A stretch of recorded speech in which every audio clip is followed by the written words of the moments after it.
However, they're not in the clear. When you have gestational diabetes, that's a red flag or an alarm that's going off in your body, letting you know you need to change your lifestyle, or you may end up having diabetes. Come on in. Trying as many people as possible to come in. Then there's a huge group of people. Okay, I call these the walking time bombs because it's 57 million people out there that they have what's called pre-diabetes. I started working with School Walk about a year ago, and it's one of the best programs out there because it combines education and fundraising. But the statistics show that 1 out of 3 children will develop diabetes in their lifetime. If you do know someone that has a child with diabetes, they can fill in this card, or there's a phone number here, and what they can get, I love it, is called a wisdom kit. Don't see diabetes.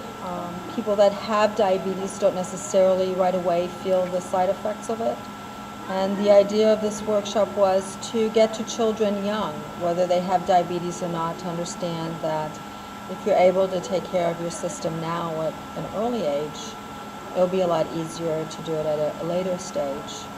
So for someone that doesn't really have a weight problem or understands the emotional connection to food, you would just say, well, stop eating it. But that's easier said than done. So I just thought having a chef here and giving preparations and talking about that you don't necessarily have to have no sugar, but if you do your portions, then a little bit of sugar is okay. I have a program called Cut Above. Cut Above is agricultural and culinary urban training and above. And essentially what we do, we integrate the humanities, like the stuff you'd learn in school, art, history, economics, math, very, very important math, with cooking and then agriculture.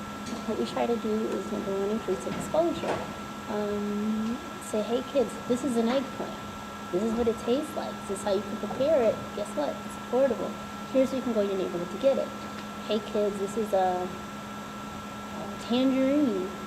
It's a cousin of an orange. This is what it tastes like. Here's where you can get it. This is why it can help you feel better.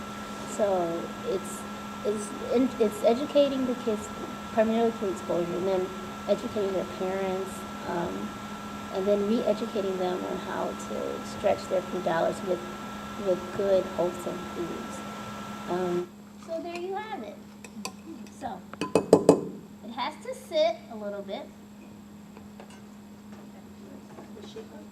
It has to sit for a little bit now? Yeah. One trend that's happening now is that the children are getting grandma's diabetes. The 10, 13-year-olds are getting type 2, where we used to think about just our nannies and our older people getting diabetes. And my fear is if a child has diabetes at the age of 10 and doesn't know how to manage it, doesn't want to accept it, what's that child going to look like when they're 20? So that's pretty much why I'm involved with them, trying to plant those seeds throughout the schools and the kids just to continue on a healthy path, helping the parents to have better lifestyles, so we can try to prevent, be one less thing they have to worry about when they get older.